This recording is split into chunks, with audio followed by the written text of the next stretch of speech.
a chip on my shoulder till I waited on you. Then you took the weight off my shoulders. Lord, you did it, yeah, you did that. And you flipped it, put me on track. So I simply have to dedicate my life to your purpose. What's up, y'all? It is Stacy DGAF. Welcome to my channel if you are new here, and welcome back if you are not. If you're not new, you already know the vibes, and if you are new, make sure you go ahead and subscribe. So y'all, I had recorded a portion of this video, but it cut off, so I'm gonna re-say everything that I said earlier, add to it, and then just add the other part to the video. So if it don't make sense, that's why, because I don't know what happened. I hate Androids. I'm ready to upgrade back to my iPhone. I am an Apple user, but I've been having an Android almost a year now. And I don't like it, okay? Me and my baby both got Androids, and we're gonna upgrade. But anyways, y'all, I had wanted to go ahead and just talk to you guys, especially like while I'm driving, but I know the video that I made with, they counted out the wrong one. That video was literally, I'm gonna see if I can put y'all somewhere.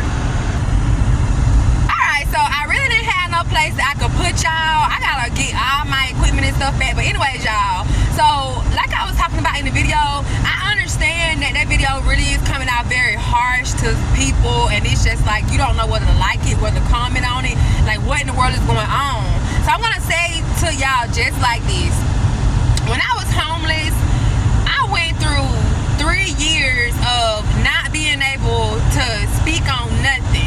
Whenever I would record videos and talk about stuff, I would be right in the middle of it, and I would have to delete the video, and I just never could speak on nothing because I was still in a situation. I really didn't have a leg to stand on to be able to speak on things. It's like when you depending on people for literally everything, it looked like, except breath, you gotta tread lightly with what you say, and they know this.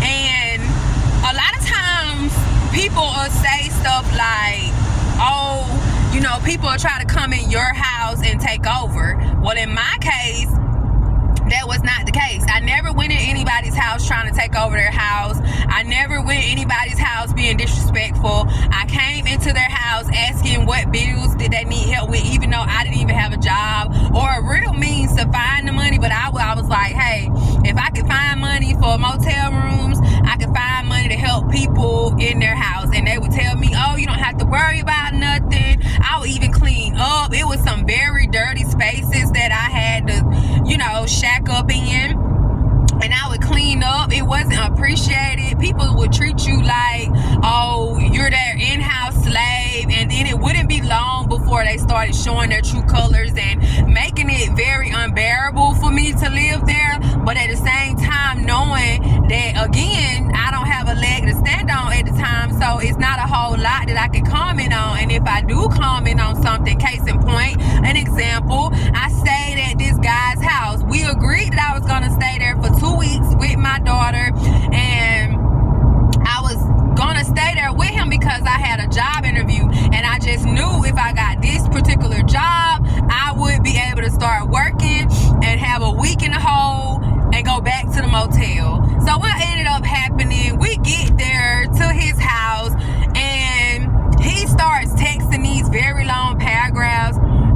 If my nose is running, y'all, I work in the cold, and I mean it's cold right now, but I work in the cold, and then I come out to whatever temperature. So I've been kind of getting a little under the weather. But anyways, what ended up happening, he started sending all these long text messages or whatever to my old iPhone. He's sending text messages talking about, oh, I live in government housing. The security guard just rolled by after they saw that you brought in you and your daughter's stuff, and they was just telling me about how, he said his name, nobody's supposed to live there with you, woot, woot, woot.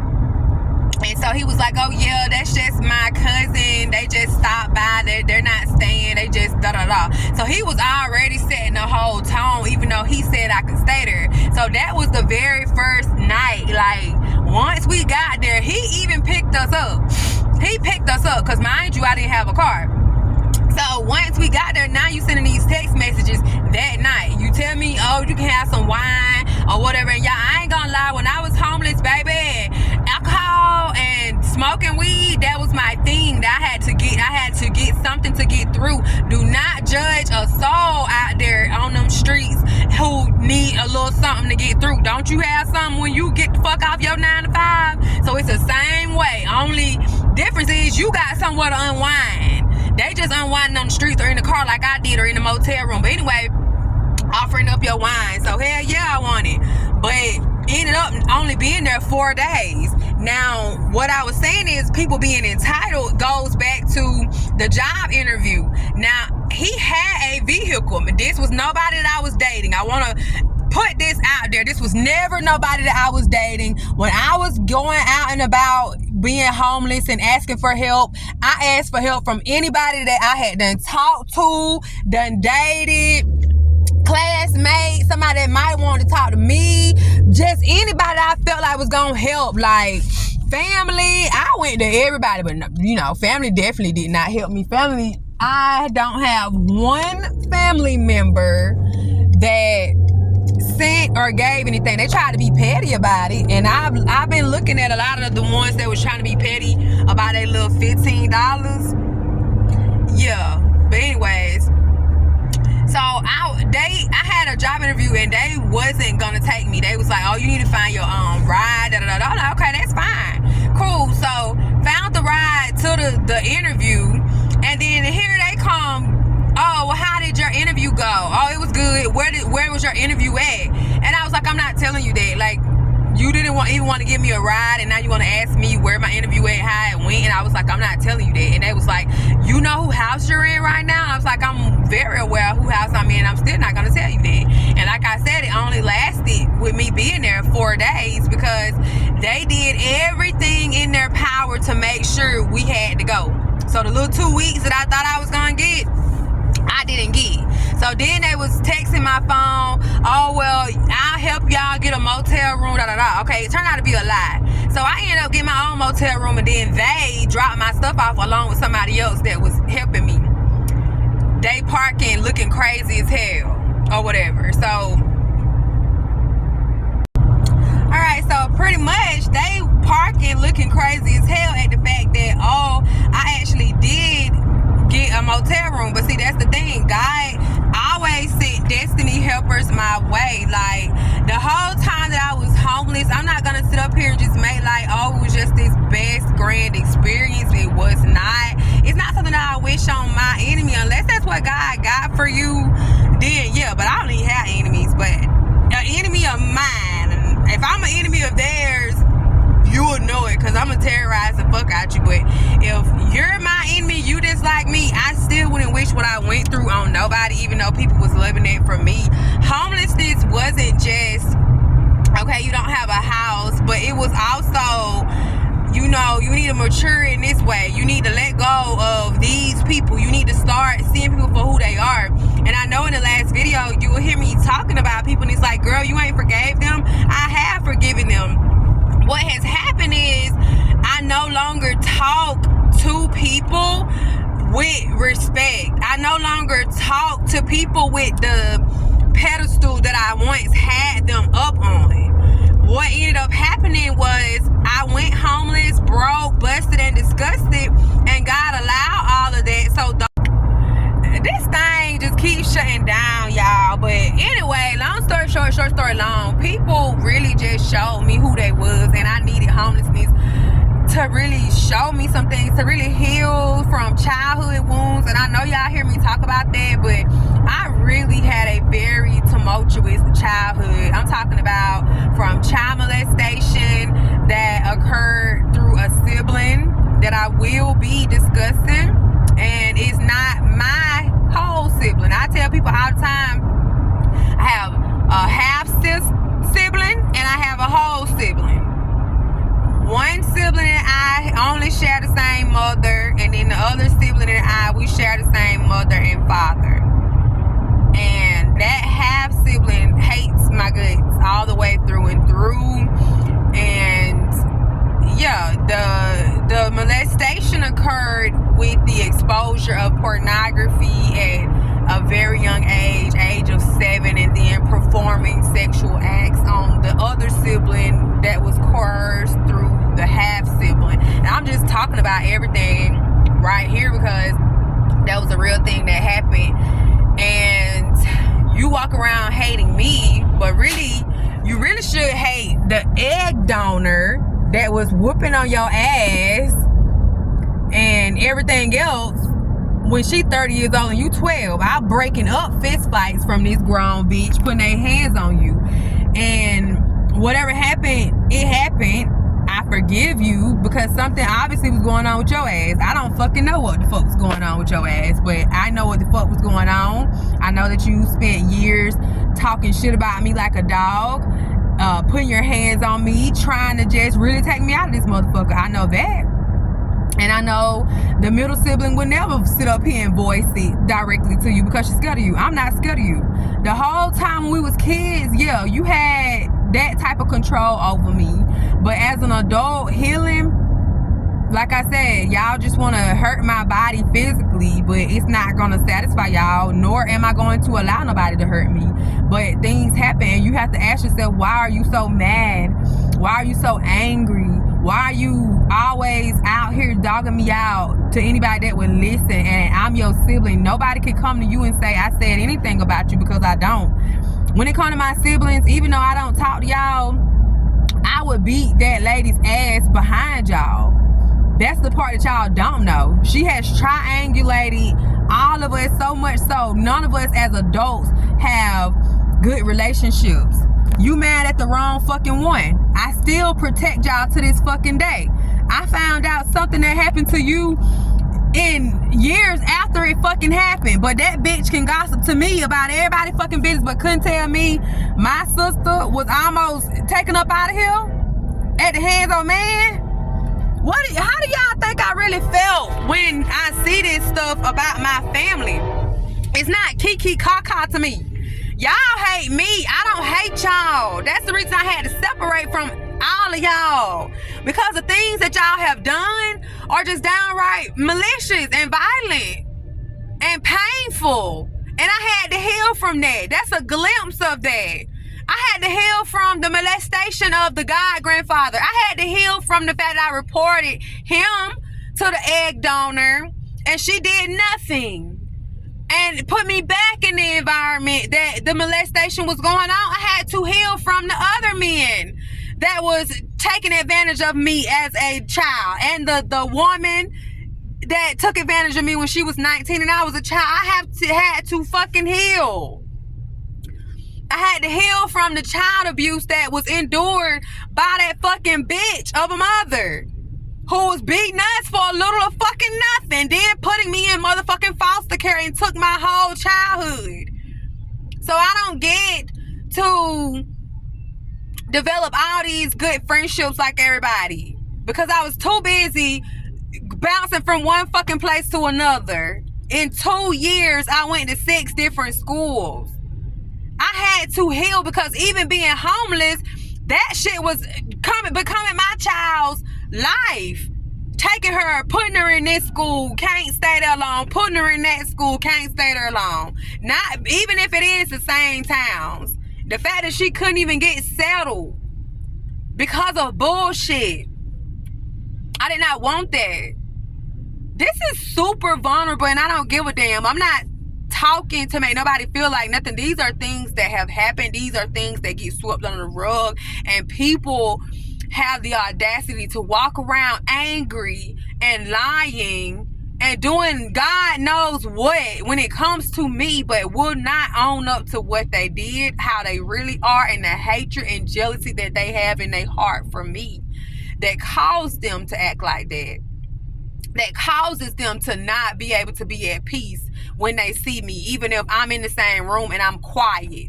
People don't want to tell the truth until the truth is so old, or they're so fucking old and dying. Then they want to, yeah, I remember this and I do. No, fuck that. The truth is the truth, whether people want to fucking hear it or not. And for so long, I have not spoken my truth. I allowed everybody to do and say whatever the fuck they wanted to do and say. While I'm being painted as this crazy ass, whole ass villain. And the reason why I will never go back is because of that toxicity. Them bitches will pick right up where they left off. They hate my fucking guts. And I'm not gonna be a part of this shit no more. But homelessness had me to heal from that. Heal from the shit that went on as a child, as a pre-adult, as an adult woman. Because it kept infiltrating everything. And if I didn't get the fuck away from their toxic ass, I was gonna end up just like them. I was gonna end up just like them, and I couldn't do it no more. Homelessness wasn't just about not having no house. It healed me from so fucking much that now I can talk about this shit. I have really been in my healing stage for so damn long. I even put lashes on because I didn't know when the fuck I was gonna have a outbreak of crying, because I was always damn crying so fucking much. But I needed all of that. I had to fucking heal. I had to go through this shit. I had to see, bitch, you don't mean a motherfucking thing to your goddamn family. You don't mean a motherfucking thing to your baby daddy. You don't mean a motherfucking thing to your baby daddy. People, they don't give a fuck about you, bitch. You don't mean shit to the motherfuckers in the community. And that's okay, because even though they turn their back on you because they feel like their help is what the fuck you need, God sent destiny helpers. He made sure that there was always somebody along the way for me. I can't count how many people he sent to pay for something for me. I never was on the streets. I never slept physically outside. I slept in my car, but physically I never had to be outside on the streets exposed like that. I was exposed now being in my car. That's some exposure, but I wasn't out there. My heart goes out to the ones that do have to be out there, because you think sleeping in your car is not safe. Like, I didn't even get no sleep for real. I didn't get no sleep, but I went through all of this because God really needed to wake me up. He needed to mature me. He needed me to really just depend on him. And despite what a motherfucker think, my relationship with God means more to me than anything. He genuinely knows my heart. Like, when people say, oh, God knows my heart, he does. So he knows if it's a filthy fucking mess, and he'll clean it up. And he knows that you're pure in heart with some flaws. And he's cleaned my fucking heart all the way up. So yeah, I cuss because now I'm coming out of a season. The same way he got me through homelessness is the same way he's going to continue to mold me and strip me of my most masculine traits. Because it's true, like they say, those things can't go with you.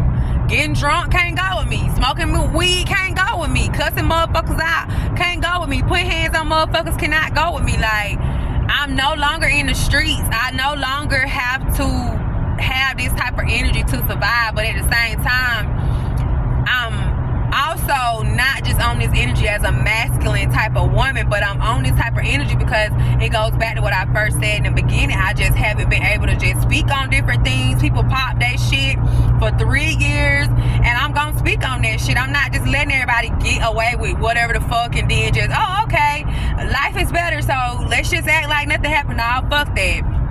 I want for people to know that they're fucked up individuals. And don't bring your stupid dumb ass my way. And people are dumb. Like, I will be changing my motherfucking phone number when I get my new phone, but until the end, they can keep playing on this one. Like, it's a motherfucker that's been texting me about Avon. I don't even sell Avon. I posted a link months ago. I can't even think that I never even fucking used. So that lets me know people do, like I said, they be always watching my shit. It's always somebody viewing my shit. They viewing my shit right now. Like, time I post, it's a motherfucker. They click in, and when the video is going live, and you know you can react to the video, throw up hearts, celebration, ha-has, angry faces and stuff like that. They won't do it the whole entire video. And then when I start pressing my little heart, showing myself some love, because a bad bitch need love, whether a motherfucker give it to her or not, it's self-love. start pressing the hearts. Like, they follow the leader so fucking hard and close. Like, it's so fucking pathetic. Them bitches love me so fucking much. Like, they claim to hate me, but they can never stop fucking watching my video. And I love it because I'm monetized on TikTok, so all the motherfucker really have to do is literally click my video, and I just done made some money. My YouTube is getting there, but they view it and that puts money in my pocket. And I find that to be so funny because I'm like, do you not know that every time you take your dumb ass and scroll to my video, type in my name, however the fuck your weird ass finds me, you're supporting me? Like, you don't even have to like it. Likes don't do shit to a video. It does nothing. Literally, it does nothing. It just shows people that, oh, okay, a lot of people is in agreement or they found the video likable. But the views is what puts the money in the pocket. It doesn't matter how many views, it puts the money in the pocket. That's the reason why I be telling them motherfuckers, thank you for your fucking views, bitch. Because, see, first of all, I would never ever sit back and watch a bitch I don't like. I would never do that. That's what lets me know them bitches love me. They're obsessed and they fucking love me. But yeah, texting my phone, I cussed their ass out. If you really was a real person, first of all, you wouldn't have changed your number and using all these texting apps for your number. And then secondly, you would pick the phone up. Like, y'all are so dumb, but that's what they are. Like, I got a bunch of stalkers, but they're so fucking dumb. Like, do fucking better. They don't do better. I be telling them bitches to do better, get a life, go fix that side tooth, go do something, grow in your fucking edges. Love yourself without the fucking lashes on. You can't. I don't wear lashes, haters. Now let's see how many of my haters stop wearing fucking lashes. Bitch, I don't wear lashes anymore. Unless I fucking want to. Okay, I shaved my head bald. I am me. You bitches can never be me. Y'all can't be me. But I'm gonna let y'all know what I'm doing. I'm currently employed. And I make a lot of motherfucking money. Do you bitches want a job? Because y'all need something to fucking do. You need something to fucking do. I want to see you bitches get some abs. I want to see you bitches really fix y'all body. I want to see y'all do something. Because, you know, age ain't a factor. Age ain't a factor. But anyway, I'm on a tangent. But, yeah, I'm just grateful for everything that homelessness motherfucking did for me, bitch. I started over with every fucking thing. Every fucking thing. I don't have nothing hand me down. I bought every fucking thing. I put that shit together. Like, and I'm really, really so ready to start motherfucking decorating. I love my job. I was out there talking. Anyways, the camera cut off, but like I was saying, I'm pretty much happy about the starting over period because of the fact that everything is new. Like, everything in my house is brand new. It's what I want. It's not nothing hand me down, and I feel so blessed because of it. Like, I'm in a process right now. So whereas I'm, you know, cussing and whatever, doing certain things, whatever the case may be, I know I won't always. Like, just like I had to go through homelessness and I had to go through a huge process to even reap the reward of having a home, having a car, having a job, I have to now go through the next process of, okay, this is not survival mode no more. But I'm grateful for homelessness because it showed me how strong I truly was. It healed me in ways that I didn't even think was possible. Like, God showed up so much for my daughter and I. Like, he really showed me, like, hey, this is what people will do to you when they feel like you're never going to bounce back. This is how people genuinely feel about you, and you need to let them go. You need to be okay with letting them go. It doesn't matter how you feel about them, how you once thought they felt about you. This is the truth, and this is how you need to genuinely accept it, and don't take these people with you on your next level because they don't deserve to go. I don't care who it is, the title, nothing. It's time for you to level up, and it's time for you to let these people go. And I feel like my grandma knew that I was the chosen one. I feel like she knows that I'm the generational curse breaker because there's other people in the family who's went through homelessness. There's other people in the family who's went through traumatic experiences, but yet they don't allow those experiences to make them better. They don't allow those experiences to make them better or heal them. They don't allow it to make them be or do better. They just get bitter and bitter and angry in the situation and project. They don't feel like there's nothing wrong with them. So that's the difference. In my spiritual awakening, in my homelessness journey, God was talking to me, opening up my eyes and revealing things, and I was receiving them. You have to be able to receive things from God. You cannot say you serve or follow God when you ain't receiving nothing from him. Not just gifts. I mean, his correction, his direction, his discipline that he gonna put on you.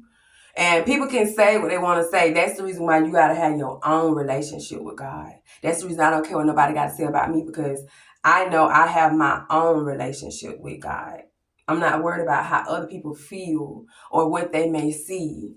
God genuinely knows our hearts. So when people say, oh, God knows my heart, he does. So he knows if it's full of lies and filth. And he knows if it's full of purity. He knows if your intentions are good. God knows you. You cannot fool God. You can fool humans on earth all day long. You can pretend to be like this. You can lie on this person so nobody really pay attention to what you're doing, but you cannot lie, manipulate, gaslight, nothing when it comes to God.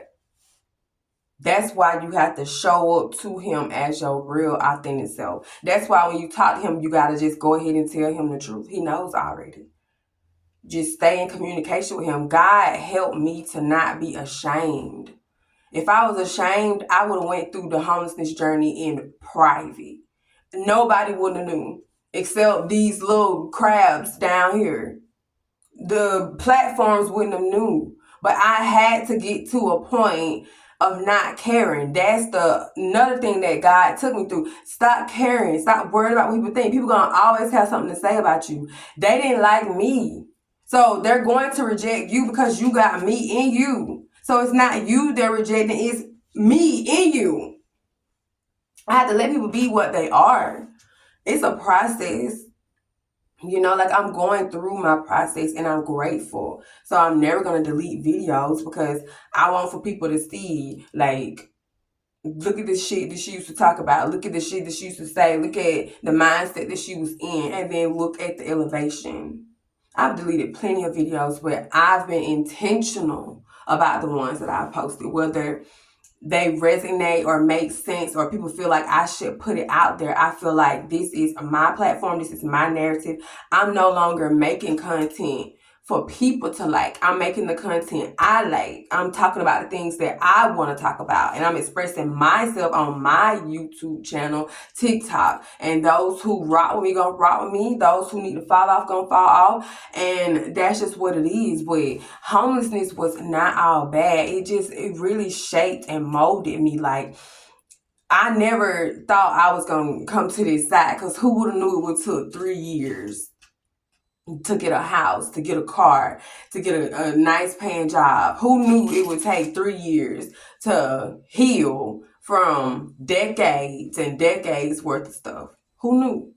God knew. So I kept rocking with him, and I'm going to keep rocking with him. And I'm going to keep letting him mold me, because I'm really excited to know what's next now that the homelessness process is over. I just can't talk today. Now that the homelessness process is over, I'm really curious about the next steps. Like, we taking it day by day, and I'm grateful, but I'm really excited to see what my life is about to become, especially coming out of survivor mode and out of isolation, because he really had me isolated, like literally isolated away from everybody. Like I could go months without talking, literally.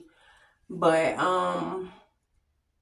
he just healed me in so many ways. Like, I remember I used to be scared to do my eyelashes because I knew I was going to be crying. And it just, I don't know. God is good. God is just so good. And I'm just so grateful for everything. I'm grateful for the people that he did send to me. Regardless of me talking about the ones that betrayed me, I definitely want to just quickly say that he sent a lot of people my daughter and I's way. Regardless of how anybody felt about me, I thank God for the destiny helpers that he sent to give me food, give me a ride when I needed a ride, when they saw me walking, to pray for me, to give me a little money along the way, because God would make sure I would have just enough. Sometimes I wouldn't have nothing but $20, but he would make sure I had just enough. He carried me. And just like Sarah Jakes Roberts said in the video that I just watched of her sermon, you cannot get the reward without going through the process. Everybody wants the promise. That's what she says. Everybody wants the promise, but they don't want to go through the process. Well, I had to go through this long process in order to get through the promise. So how anybody feel about it, it don't matter. I had to go through it. God couldn't just hand me something. He couldn't just say, yeah, here's a house. No, he wanted me to treat this one more differently than any that I ever had. I lived on my own since I was 21. By myself, back and forth home, but on my own. But he wanted me to appreciate my house, my car, my job. As a chronic job quitter, he's like, what are you going to do now? Because these same issues you have on that job, that one, haters everywhere. Are you going to let them trick you out your money? Or are you just finna come and do what me and you said you need to do to go ahead on and get to the next level? So now I'm locked in at work. That's why I'm headed there. But I'm just very grateful, y'all, for everything.